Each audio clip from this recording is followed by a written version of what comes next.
صبح کا وقت تھا۔ سلطان صلاح الدین ایوبی اپنے بستر سے اٹھے اور نماز ادا کرنے کے بعد قرآن پاک کی تلاوت کر رہے تھے۔ اسی وقت دروازے پر قاضی صاحب کا الاچی آ گیا اور سلطان صلاح الدین ایوبی نے جب قاضی کے الاچی کو دیکھا پوچھا کیا پیغام لائے ہو؟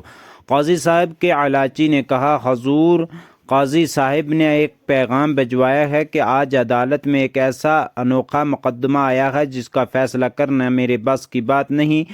قاضی نے کہا کہ میرے لاکھ کوششوں کے باوجود بھی اس فیصلے کی منطقی انجام تک نہیں پہنچ سکا۔ اگر آپ آ جائیں تو اس مقدمے کا فیصلہ ہونا ممکن ہے۔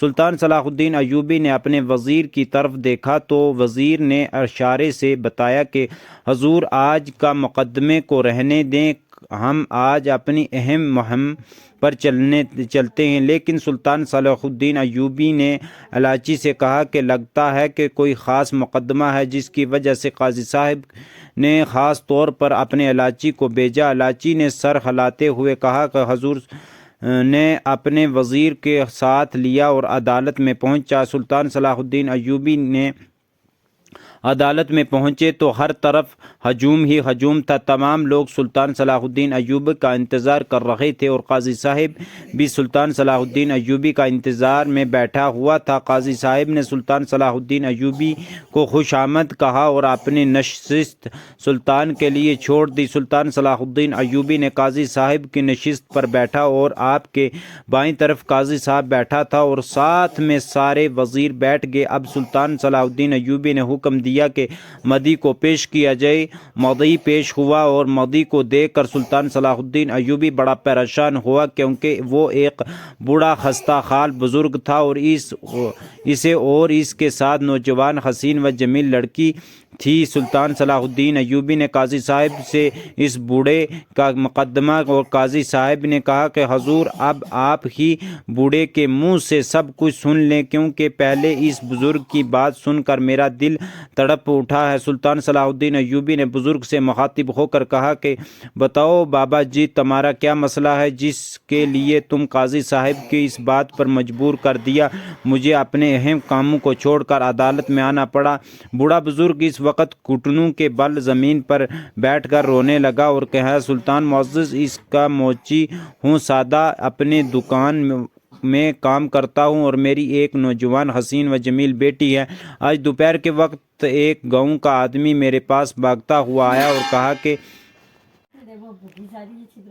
اور کہا تمہاری جھونپڑی سے تمہاری بیٹی کی چیخنے کی آوازیں آ رہی ہیں۔ دوڑتا ہوا اس وقت اپنی جھونپڑی میں پہنچا تو دیکھا کہ میری بیٹی کے سارے کپڑے پھٹے ہوئے ہیں اور وہ رو رہی ہے۔ اس نے اپنا پورا برا حال کر دیا ہے۔ میں نے اپنی بیٹی سے پوچھا تو اس نے مجھے بتایا کہ بابا آج دوپہر کے وقت 3 آدمی جنہوں نے نقاب منہ پر اوڑھا ہوا تھا اور سلطان کے سپاہیوں کی وردی میں تھے جھونپڑی میں داخل ہوئے اور میرے ساتھ زیادتی کرنے لگے۔ چیخ رہی تھی، چلا رہی تھی، لیکن کسی نے بھی میری مدد نہیں کی۔ سلطان معزز جب میں نے اپنی بیٹی کو اس حال میں دیکھا تو میں اسی وقت ٹوٹ گیا تو مجھے چلتے نے کی ہمت نہ رہی کیونکہ میں نے ساری زندگی غربت میں گزاری لیکن اپنی عزت پر کبھی آنچ نہیں آنے دی۔ میری بیوی بھی اپنی عزت کی خاطر اس کی جان گوارا تھی اور میری بیٹی بچپن سے لے کر جوانی تک ماں کی ممتا سے محروم رہی۔ اب آپ ہی ہمیں انصاف دلائی۔ سلطان نے کہا جب تمہاری بیٹی کے ساتھ زیادتی ہو رہی تھی تو تب گاؤں والے کہاں تھے؟ بزرگوں نے کہا تمام لوگ اپنے کام میں مصروف تھے لیکن کوئی بھی بیٹی بچانے کے لیے نہیں آیا کیونکہ گاؤں والوں کے سوچا کہ غریب آدمی کی بیٹی کی وجہ سے ہم اپنی جان کو کیوں خطرے میں ڈالیں اور ہمارے گاؤں کے 500 آدمیوں نے 3 آدمیوں کے ساتھ مقابلہ نہیں کیا، میری بیٹی کی عزت کو لوٹنے دیا۔ سن کر سلطان نے سر جھکایا اور پھر بزرگ سے کہا یہ مقدمہ صرف سلطان معزز آپ ہی حل کر سکتے ہیں۔ اپنی زندگی میں نے نہیں سوچا تھا کہ اتنے عظیم سلطان اپنی آنکھوں سے دیکھیں گے اور میرا مقدمہ ایک عظیم سلطان کے ہاتھوں میں حل ہوگا۔ سلطان نے کہا کیا اب ان مجرموں کے بارے میں کوئی نہیں جانتا؟ تمہاری بیٹی ان کو دیکھنا نہیں تمہاری بیٹی نے ان کو دیکھا نہیں؟ تو اس کی بیٹی نے کہا سلطان معزز انہوں نے اپنے چہرے چھپائے ہوئے تھے۔ یہ سن کر سلطان صلاح الدین ایوبی نے کہا اچھا ایک بات بتا کہ جب تمہارے ساتھ زیادتی ہو رہی تھی اور جب شدت سے جس کی قوت سے جس خوف سے تم اپنی عزت کو بچانے کے لیے چلائی تھی کیا اس قوت سے تم ابھی چیخ سکتی ہو؟ یہ سن کر اس لڑکی نے کہا سلطان معزز ان مجرموں کو انجام تک پہنچانے کے لیے میں کچھ بھی کر سکتی ہوں۔ سلطان نے کہا ٹھیک ہے۔ اس کے بعد سلطان صلاح الدین ایوبی نے اس وقت بزرگ کی بیٹی قاضی اور اپنے چند سپاہیوں اور وزیر کے ساتھ اس گاؤں کی طرف روانہ ہوئے۔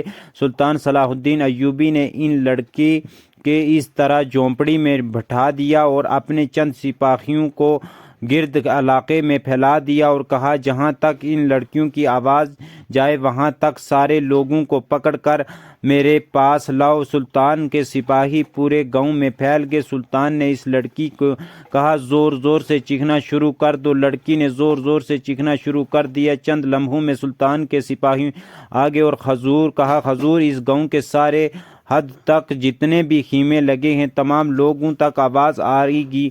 سلطان صلاح الدین ایوبی نے کہا ان تمام لوگوں کو ایک میدان میں اکٹھا کر دو۔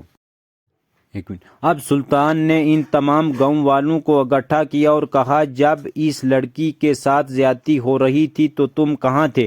کیا تمہارے گھر میں ماں بہنیں نہیں ہیں؟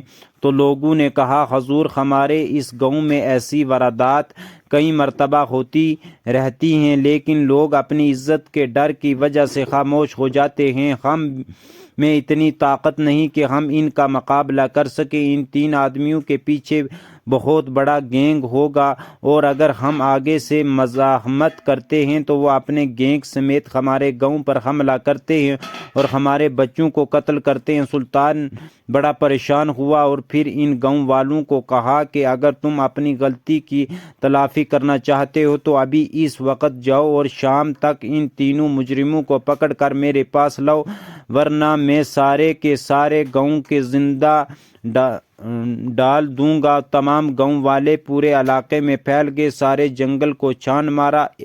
ایک غار میں چھپے ان 3 ڈاکوؤں کو پکڑ کر سلطان کے سامنے حاضر کیا۔ سلطان نے لڑکی کو کہا کہ کیا تمہیں ان کو کوئی ایسی بات محسوس ہوتی جس سے تم ان کو پہچان سکو کہ اس لڑکی کے